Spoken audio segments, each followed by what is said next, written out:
Saudara-saudara yang dikasihi oleh Allah, minggu ini berbeda dari minggu-minggu biasanya. Hari ini kita tidak beribadah di gedung gereja tetapi di rumah. Apa yang kita lakukan pada saat ini adalah wujud kepedulian kita dalam mencegah dan mengurangi persebaran virus corona. Kita berjuang bersama pemerintah untuk memperjuangkan hidup orang banyak. Kita berjuang bersama Allah untuk menghadirkan keselamatan di tengah dunia. Saudara-saudara yang dikasihi oleh Allah, sekalipun kita tidak beribadah di gedung gereja, tapi kita tetap yakin bahwa Allah hadir bersama-sama dengan kita di sini dan pada saat ini.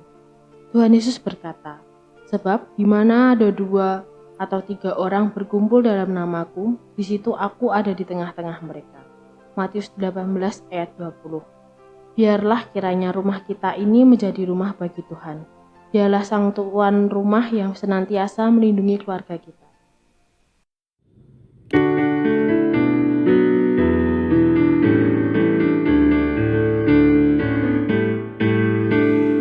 Masuk rumahnya, berkumpul menyembah kepadanya. Kita masuk rumahnya, berkumpul menyembah kepadanya. Kita masuk rumahnya, berkumpul menyembah kepada Kristus. Menyembah Kristus. Lupakanlah dirimu, arahkan hatimu kepadanya. Lupakanlah dirimu, arahkan hatimu kepadanya. Lupakanlah dirimu, arahkan hatimu kepada Kristus. Menyembah Kristus. Muliakan namanya dan angkat tanganmu kepadanya. Muliakan namanya dan angkat tanganmu kepadanya. Muliakan namanya dan angkat tanganmu kepada Kristus. Menyembah Kristus Tuhan.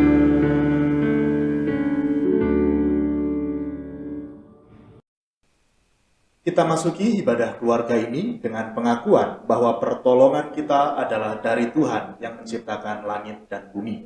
Dialah yang setia menepati janji keselamatan bagi seluruh ciptaannya. Amin, amin, amin. Kasih karunia dan damai sejahtera dari Allah Bapa kita dan dari Tuhan Yesus Kristus serta Roh Kudus menyertai kamu sekalian. Dan menyertaimu juga.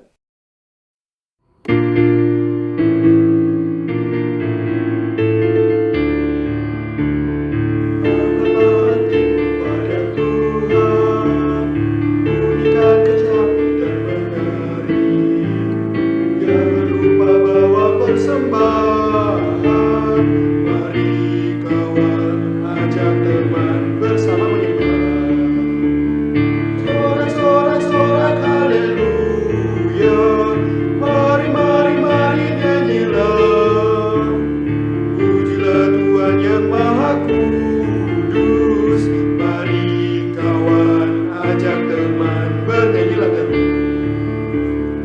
Janganlah mengaku anak Tuhan jika engkau mengeraskan hati. Jadilah pelaku firman Tuhan. Mari kawan ajak teman bersama menyembah. Sorak-sorak haleluya, mari mari mari nyanyilah. Pujilah Tuhan yang Maha Kudus, mari kawan ajak teman bernyanyilah terus.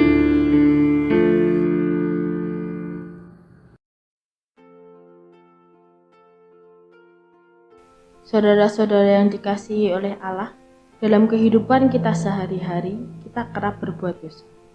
Kita kadang tidak peduli dengan penderitaan yang dialami oleh orang-orang di sekitar kita. Pada saat ini, marilah kita berdoa memohon pengampunan Tuhan.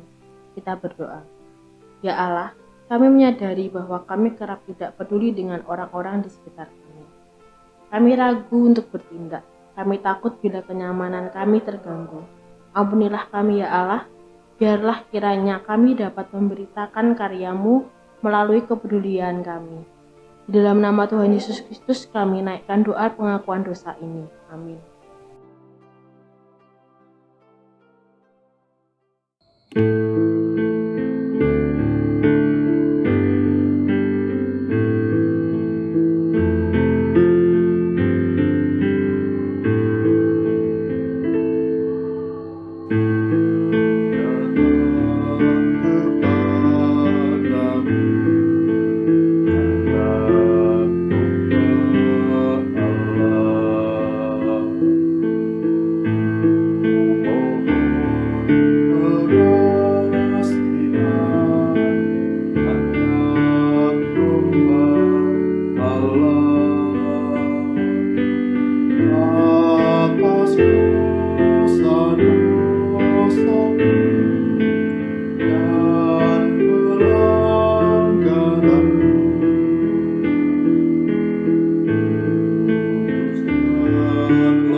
Karena belas kasih Allah yang tidak terbatas, Ia berkenan menerima ungkapan penyesalan dan pertobatan yang dinyatakan secara tulus oleh setiap manusia.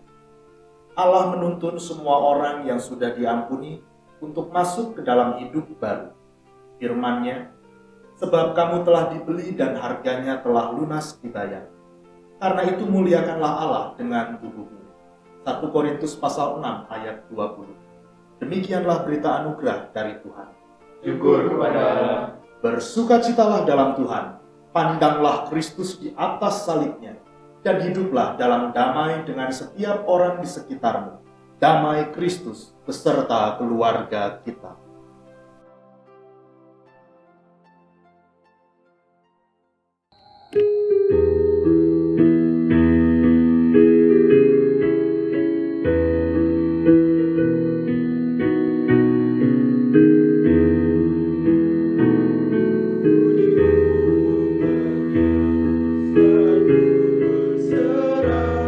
Berserah kepada Yesus.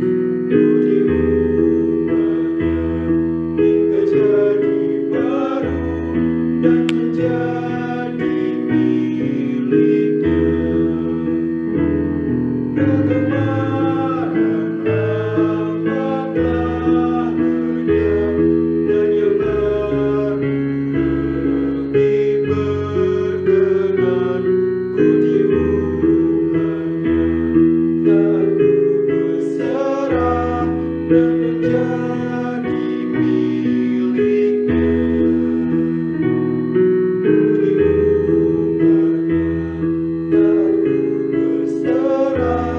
Berserah kepada Yesus,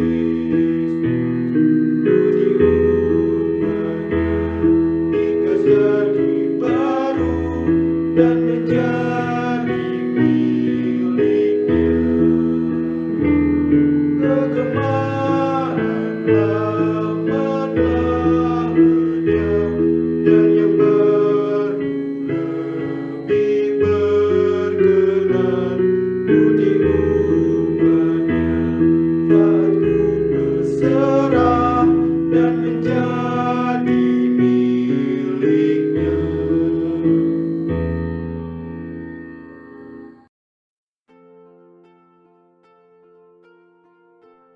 Marilah kita berdoa. Tuhan Yesus, pada saat ini kami akan bersama-sama membaca Alkitab dan merenungkannya. Terangilah hati dan pikiran kami agar dapat memahami apa yang Engkau kehendaki di dalam hidup kami. Di dalam nama Tuhan Yesus Kristus kami berdoa. Amin. Bacaan pertama diambil dari 1 Samuel 16, ayat yang pertama sampai dengan yang ke-13. Berfirmanlah Tuhan kepada Samuel, beberapa lama lagi engkau berduka cita karena Saul. Bukankah ia telah kutolak sebagai raja atas Israel? Isilah tabung tandukmu dengan minyak dan pergilah. Aku mengutus engkau kepada Isai, orang Betlehem itu. Sebab di antara anak-anaknya telah kupilih seorang raja bagiku. Tetapi Samuel berkata, bagaimana mungkin aku pergi? Jika Saul mendengarnya, ia akan membunuh aku. Firman Tuhan, bawalah seekor lembu muda dan katakan, aku datang untuk mempersembahkan kurban kepada Tuhan. Kemudian undanglah Isai ke upacara pengorbanan itu. Lalu aku akan memberitahukan kepadamu apa yang harus kuperbuat. Urapilah bagiku orang yang akan kusebut kepadamu. Samuel berbuat seperti yang difirmankan Tuhan, dan tibalah ia di kota Betlehem. Para tua-tua di kota itu datang mendapatkannya dengan gemetar dan berkata, adakah kedatanganmu ini membawa selamat? Jawabnya, ya benar. Aku datang untuk mempersembahkan kurban kepada Tuhan. Kuduskanlah dirimu dan datanglah dengan daku ke upacara pengorbanan ini. Kemudian ia menguduskan Isai dan anak-anaknya yang laki-laki dan mengundang mereka ke upacara pengorbanan itu. Ketika mereka itu masuk dan Samuel melihat Eliab, lalu pikirnya, sungguh di hadapan Tuhan sekarang berdiri yang diurapinya. Tapi berfirmanlah Tuhan kepada Samuel, janganlah pandang parasnya atau perawakan yang tinggi, sebab aku telah menolaknya. Bukan yang dilihat manusia yang dilihat Allah. Manusia melihat apa yang di depan mata, tetapi Tuhan melihat hati. Lalu Isai memanggil Abinadab dan menyuruhnya lewat di depan Samuel. Tetapi Samuel berkata, orang ini pun tidak dipilih Tuhan. Kemudian Isai menyuruh Syama lewat, tetapi Samuel berkata, orang ini pun tidak dipilih Tuhan. Demikianlah Isai menyuruh ketujuh anaknya lewat di depan Samuel. Tetapi Samuel berkata kepada Isai, semuanya ini tidak dipilih Tuhan. Lalu Samuel berkata kepada Isai, inikah anakmu semuanya? Jawabnya, masih tinggal yang bungsu, tetapi sedang mengembalakan kambing domba. Kata Samuel kepada Isai, suruhlah memanggil dia, sebab kita tidak akan duduk makan sebelum ia datang kemari. Kemudian disuruhnyalah menjemput dia. Ia kemerah-merahan, matanya indah, dan parasnya elok. Lalu Tuhan berfirman, bangkitlah urapi dia, sebab inilah dia. Samuel mengambil tabung tanduk yang berisi minyak itu dan mengurapi Daud di tengah-tengah saudara-saudaranya. Sejak hari itu dan seterusnya, berkuasalah roh Tuhan atas Daud. Lalu berangkatlah Samuel menuju Rama. Demikianlah sabda Tuhan.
Bacaan kedua diambil dari Efesus pasal 5 ayat ke-8 sampai ke-14. Memang dahulu kamu adalah kegelapan, tetapi sekarang kamu adalah terang di dalam Tuhan. Sebab itu, hiduplah sebagai anak-anak terang. Karena terang hanya berbuahkan kebaikan dan keadilan dan kebenaran. Dan ujilah apa yang berkenan kepada Tuhan. Janganlah turut mengambil bagian dalam perbuatan-perbuatan kegelapan yang tidak berbuahkan apa-apa. Tetapi sebaliknya, telanjanginlah perbuatan-perbuatan itu. Sebab menyebutkan saja pun apa yang dibuat oleh mereka di tempat-tempat yang tersembunyi telah memalukan. Tetapi segala sesuatu yang sudah ditelanjangi oleh terang itu menjadi nampak. Sebab semua yang nampak adalah terang. Itulah sebabnya dikatakan, bangunlah, hai kamu yang tidur, dan bangkitlah dari antara orang mati, dan Kristus akan bercahaya atas kamu. Demikianlah sabda Tuhan. Yohanes pasal 9 ayat 1 sampai 41. Waktu Yesus sedang lewat, ia melihat seorang yang buta sejak lahirnya. Murid-muridnya bertanya kepadanya, "Rabi, siapakah yang berbuat dosa? Orang ini sendiri atau orang tuanya, sehingga ia dilahirkan buta?" Jawab Yesus, "Bukan dia dan bukan juga orang tuanya. Tetapi karena pekerjaan-pekerjaan Allah harus dinyatakan di dalam dia. Kita harus mengerjakan pekerjaan Dia yang mengutus aku selama masih siang. Akan datang malam di mana tidak ada seorang pun yang dapat bekerja. Selama aku di dalam dunia, akulah terang dunia." Setelah ia mengatakan semuanya itu, ia meludah ke tanah dan mengaduk ludahnya itu dengan tanah, lalu mengoleskannya pada mata orang buta tadi dan berkata kepadanya, "Pergilah, basuhlah dirimu dalam kolam Siloam." Siloam artinya yang diutus. Maka pergilah orang itu, ia membasuh dirinya lalu kembali dengan matanya sudah melek. Tetapi tetangga-tetangganya dan mereka yang dahulu mengenalnya sebagai pengemis berkata, "Bukankah dia ini yang selalu mengemis?" Ada yang berkata, "Benar, dialah ini." Ada pula yang berkata, "Bukan, tetapi ia serupa dengan dia." Orang itu sendiri berkata, "Benar, akulah itu." Kata mereka kepadanya, "Bagaimana matamu menjadi melek?" Jawabnya, "Orang yang disebut Yesus itu mengaduk tanah, mengoleskannya pada mataku dan berkata kepadaku, 'Pergilah ke Siloam dan basuhlah dirimu.' Lalu aku pergi dan setelah aku membasuh diriku, aku dapat melihat." Lalu mereka berkata kepadanya, "Di manakah dia?" Jawabnya, "Aku tidak tahu." Lalu mereka membawa orang yang tadinya buta itu kepada orang-orang Farisi. Adapun hari waktu Yesus mengaduk tanah dan memelekkan mata orang itu adalah hari Sabat. Karena itu orang-orang Farisi pun bertanya kepadanya, bagaimana matanya menjadi melek. Jawabnya, "Ia mengoleskan adukan tanah pada mataku, lalu aku membasuh diriku, dan sekarang aku dapat melihat." Maka kata sebagian orang-orang Farisi itu, "Orang ini tidak datang dari Allah, sebab ia tidak memelihara hari Sabat." Sebagian pula berkata, "Bagaimanakah seorang berdosa dapat membuat mujizat yang demikian?" Maka timbullah pertentangan di antara mereka. Lalu kata mereka pula kepada orang buta itu, "Dan engkau, apakah katamu tentang dia? Karena ia telah memelekkan matamu." Jawabnya, "Ia adalah seorang nabi." Tetapi orang-orang Yahudi itu tidak percaya bahwa tadinya ia buta dan baru dapat melihat lagi, sampai mereka memanggil orang tuanya dan bertanya kepada mereka, "Inikah anakmu yang kamu katakan bahwa ia lahir buta? Kalau begitu bagaimanakah ia sekarang dapat melihat?" Jawab orang tua itu, Yang kami tahu ialah bahwa dia ini anak kami dan bahwa ia terlahir buta. Tetapi bagaimana ia sekarang dapat melihat, kami tidak tahu. Dan siapa yang memelekkan matanya, kami tidak tahu juga. Tanyakanlah kepadanya sendiri, ia sudah dewasa, ia dapat berkata-kata untuk dirinya sendiri. Orang tuanya berkata demikian karena mereka takut kepada orang-orang Yahudi. Sebab orang-orang Yahudi itu telah sepakat bahwa setiap orang yang mengaku dia sebagai Mesias akan dikucilkan. Itulah sebabnya maka orang tuanya berkata, ia telah dewasa, tanyakanlah kepadanya sendiri. Lalu mereka memanggil sekali lagi orang yang tadinya buta itu dan berkata kepadanya, katakanlah kebenaran di hadapan Allah. Kami tahu bahwa orang itu orang berdosa. Jawabnya, apakah orang itu orang berdosa? Aku tidak tahu. Tetapi satu hal aku tahu, yaitu bahwa aku tadinya buta dan sekarang dapat melihat. Kata mereka kepadanya, apakah yang diperbuatnya padamu? Bagaimana ia memelekkan matamu? Jawabnya, telah kukatakan kepadamu dan kamu tidak mendengarkannya. Mengapa kamu hendak mendengarkannya lagi? Barangkali kamu mau menjadi muridnya juga. Sambil mengejek mereka berkata kepadanya, engkau murid orang itu, tetapi kami murid-murid Musa. Kami tahu bahwa Allah telah berfirman kepada Musa, tetapi tentang dia itu kami tidak tahu dari mana ia datang. Jawab orang itu kepada mereka, aneh juga bahwa kamu tidak tahu dari mana ia datang, sedangkan ia telah memelekkan mataku. Kita tahu bahwa Allah tidak mendengarkan orang-orang berdosa, melainkan orang-orang yang saleh dan yang melakukan kehendaknya. Dari dahulu sampai sekarang tidak pernah terdengar bahwa ada orang yang memelekkan mata orang yang lahir buta. Jikalau orang itu tidak datang dari Allah, ia tidak dapat berbuat apa-apa. Jawab mereka, engkau ini lahir sama sekali dalam dosa, dan engkau hendak mengajar kami? Lalu mereka mengusir dia keluar. Yesus mendengar bahwa ia telah diusir keluar oleh mereka. Kemudian ia bertemu dengan dia dan berkata, percayakah engkau kepada Anak Manusia? Jawabnya, siapakah dia Tuhan, supaya aku percaya kepadanya? Kata Yesus kepadanya, engkau bukan saja melihat dia, tetapi dia yang sedang berkata-kata dengan engkau, dialah itu. Katanya, aku percaya Tuhan. Lalu ia sujud menyembahnya. Kata Yesus, aku datang ke dalam dunia untuk menghakimi, supaya barang siapa yang tidak melihat dapat melihat, dan supaya barang siapa yang dapat melihat menjadi buta.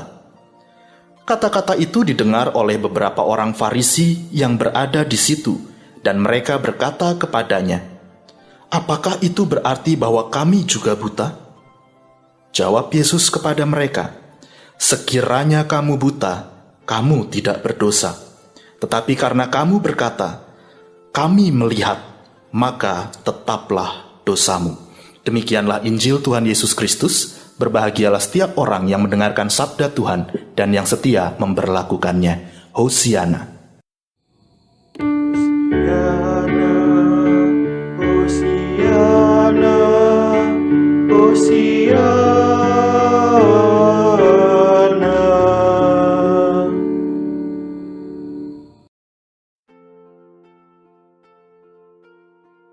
Saudara-saudara yang dikasihi oleh Allah, dengan mata kita dapat melihat, dengan mata kita dapat memandang, dan ketika kita melihat dan memandang, di situ kita merasakan.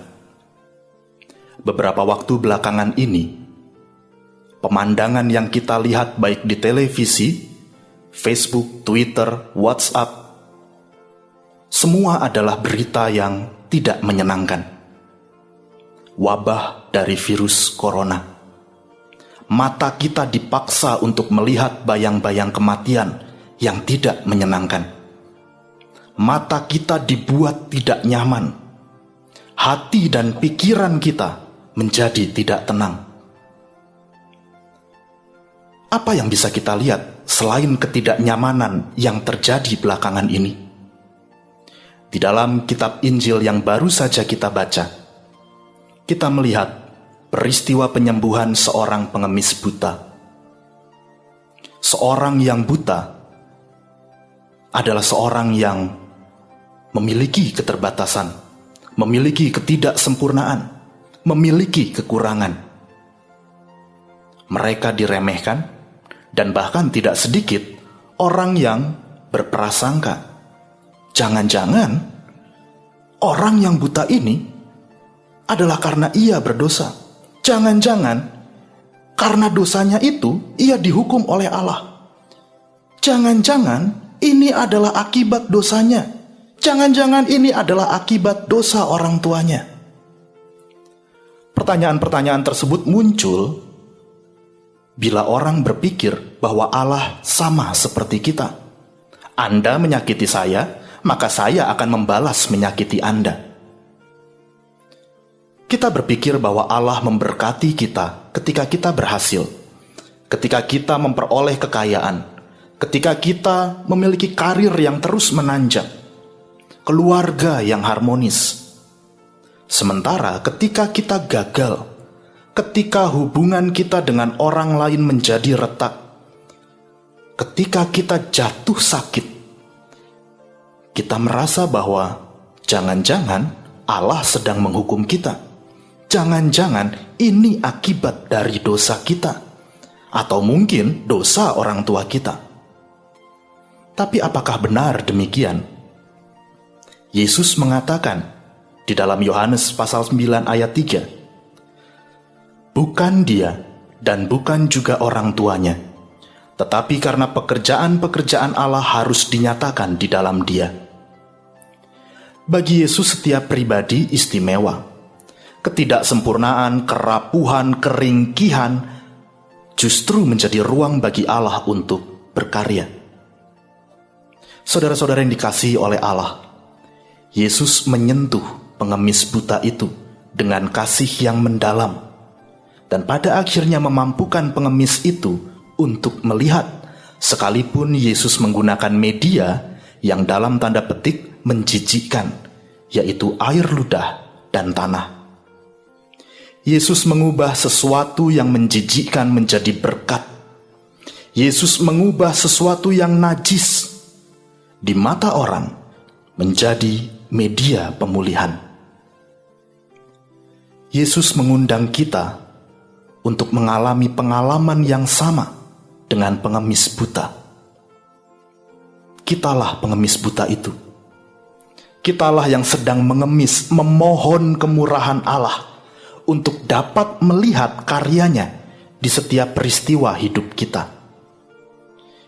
Kita diundang untuk melihat karya Allah, tidak hanya melalui peristiwa bahagia, tetapi juga melalui peristiwa yang menyakitkan, peristiwa duka cita. Korban virus corona terus meningkat dari hari ke hari. Kita melihat Allah masih berkarya di tengah situasi sulit ini.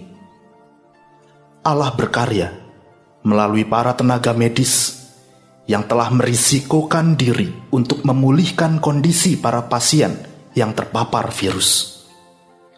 Allah berkarya melalui kesadaran kita untuk menjaga pola hidup sehat, menjaga kebersihan, ikut berbela rasa kepada mereka yang menjadi korban melalui doa-doa kita. Allah berkarya di dalam kesunyian yang dihadapi para pasien di ruang isolasi. Dalam sunyi, dalam sepi, Allah memperbaiki sistem kerja tubuh para pasien. Ia menyentuh dan membangkitkan harapan bagi setiap orang yang saat ini sedang berjuang untuk pemulihan. Mari kita berjuang bersama Allah, berjuang bersama pemerintah, berjuang bersama tenaga medis dalam mencegah persebaran virus yang sangat mematikan ini. Kiranya Allah senantiasa melindungi kita. Amin.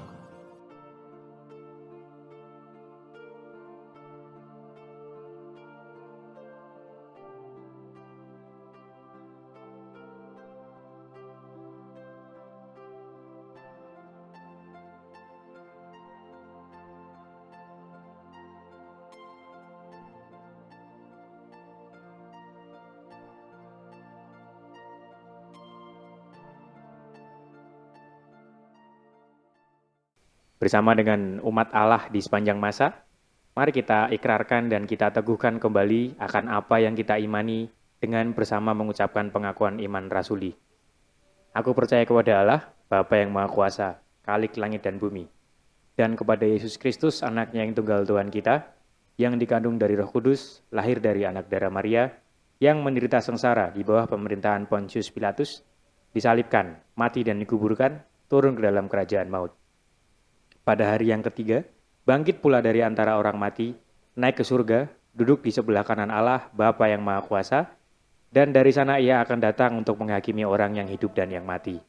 Aku percaya kepada Roh Kudus, gereja yang kudus dan am, persekutuan orang kudus, pengampunan dosa, kebangkitan orang mati, dan hidup yang kekal.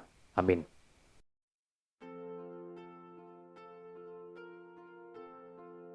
Saudara-saudara, pada saat ini kita diberikan kesempatan untuk menaikkan doa syafaat secara pribadi.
saudara, bersukacitalah di dalam Tuhan.